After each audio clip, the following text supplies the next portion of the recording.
वालेकुम। सबसे पहले सेल जो है वो हमारी लाइफ के बेसिक यूनिट्स होते हैं और जो हमारे टिश्यूज़ होते हैं बॉडी में और जो लिविंग ऑर्गेनिजम्स होते हैं वो सारे सेल्स पे डिपेंड कर रहे होते हैं। आज के टॉपिक में हम पढ़ेंगे हिस्ट्री सेल थ्योरी के सेल बने कैसे हैं और उसके बाद हम प्रिंसिपल्स पढ़ेंगे और सब सेलुलर और ए सेलुलर के बारे में पढ़ेंगे। सबसे पहले हम हिस्ट्री के बारे में पढ़ेंगे कि सेल थ्योरी डेवलप कैसे हुई, बनी कैसे, जिसको हम कहेंगे फॉर्मेशन ऑफ सेल थ्योरी। और इसमें 5 साइंटिस्ट ने जो है वो सेल थ्योरी को डेवलप किया था, उनके बारे में आगे हम डिस्कस करेंगे। सबसे पहला साइंटिस्ट जिसने डिस्कवरी की थी सेल की, उसका नाम है रॉबर्ट हुक। इंग्लिश साइंटिस्ट था और उसने सेल्स के बारे में डिस्कवरी की थी माइक्रोस्कोप के नीचे कि एक कॉर्क को रखा था, एक लकड़ी के टुकड़े को रखा था और उसमें उसने चेक किया था कि उसमें जो है कितने सेल्स पाए जाते हैं और उसको वो एक सेल्स जो है वो लिटिल बॉक्सेस के तौर पे नज़र आए थे उसके अंदर।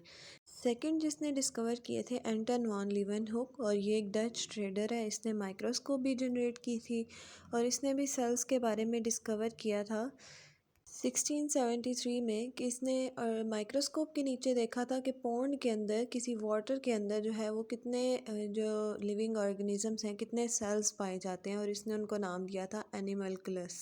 नेक्स्ट जो है मैथियस शेल्डन, जर्मन बोटानिस्ट है। इसने डिस्कवर किया था प्लांट्स के अंदर कि कितने सेल्स पाए जाते हैं प्लांट्स के अंदर। 1838 में इसने डिस्कवरी की थी कि इसने बताया था कि तमाम प्लांट जो हैं उनमें सेल्स पाए जाते हैं, जैसा इस पिक्चर में भी नज़र आ रहा है आपको कि ये जो बॉक्सेस में लिटिल बॉक्सेस में डिवाइड हुए हुए हैं, तो ये सारे क्या नज़र आ रहे हैं, सेल्स नज़र आ रहे हैं। नेक्स्ट है थियोडर जॉन, जो है जर्मन जोलॉजिस्ट है। जोलॉजिस्ट जू से रिलेटेड होता है, एनिमल से रिलेटेड होता है। इसने एनिमल्स की स्टडी की थी और एनिमल्स के बारे में बताया था कि एनिमल्स के अंदर भी सेल्स पाए जाते हैं, कि तमाम एनिमल जो हैं उनमें सेल्स पाए जाते हैं। जैसे इस पिक्चर में नज़र आ रहा है कि जो डार्क ब्लू पोर्शन है वो आपको एनिमल्स के सेल्स नज़र आ रहे हैं। नेक्स्ट है रुडोल्फ विर्चो, जर्मन फिजिशियन है और इसने डिस्कवर किया था कि जो तमाम सेल्स हैं वो डिवाइड होते हैं, एक या एक से ज़्यादा सेल्स में डिवाइड होते हैं। 1855 में इसने डिस्कवरी की थी और इसने ये डिस्कवर किया था कि तमाम सेल जो हैं वो और सेल्स में डिवाइड होना शुरू हो जाते हैं। उसके बाद नेक्स्ट आ जाते हैं सेल थ्योरी पे। सेल थ्योरी में 3 प्रिंसिपल्स हैं सेल थ्योरी के। फर्स्ट प्रिंसिपल है all living things are composed of one और मोर सेल्स।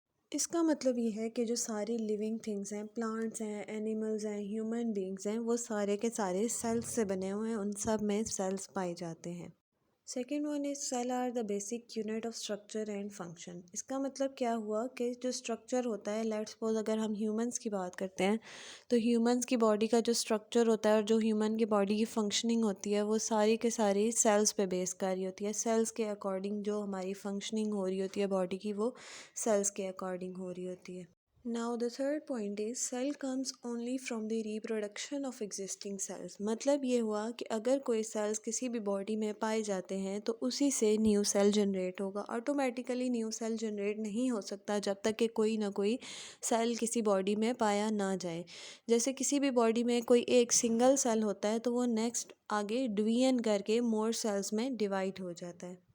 जो सेल थ्योरी में हमने फर्स्ट प्रिंसिपल पढ़ा है उसके अकॉर्डिंग अगर हम देखें तो सब सेलुलर ए सेलुलर में क्या फ़र्क है। तमाम ऑर्गेनिज्म जो हैं वो एक या एक से ज़्यादा सेल से मिलके बने होते हैं, जबकि वायरॉइड्स, प्राइन्स एंड वायरॉइड्स जो हैं वो सेल्स से बने हुए नहीं होते। और जिन चीज़ों में सेल नहीं पाया जाता उनको हम कहेंगे सब सेलुलर और ए सेलुलर पार्टिकल। अब ये बॉडी के अंदर कोई भी मेटाबॉलिज्म रन नहीं करते, कोई भी प्रोसेस रन नहीं करते, सिर्फ क्या इनकी वर्किंग है कि ये नेक्स्ट जनरेशन में सिर्फ और सिर्फ करेक्टर्स को ट्रांसफ़र करते हैं फर्स्ट जनरेशन से सेकंड जनरेशन में और उनका नंबर ज़्यादा होता है। जैसे लिखा हुआ है they show some characteristics of living organisms.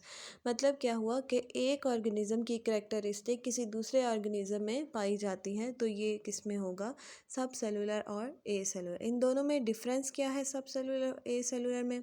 A cellular ऐसे पार्टिकल्स हैं जो कि सेल्स से नहीं बने हुए थे, जो ज़िंदा नहीं होते, जो कोई भी एनर्जी ट्रांसफॉर्म एक जगह से दूसरी जगह नहीं करते। इनके एग्जांपल्स हैं वायरसेस, वायरॉइड्स एंड प्राइन्स।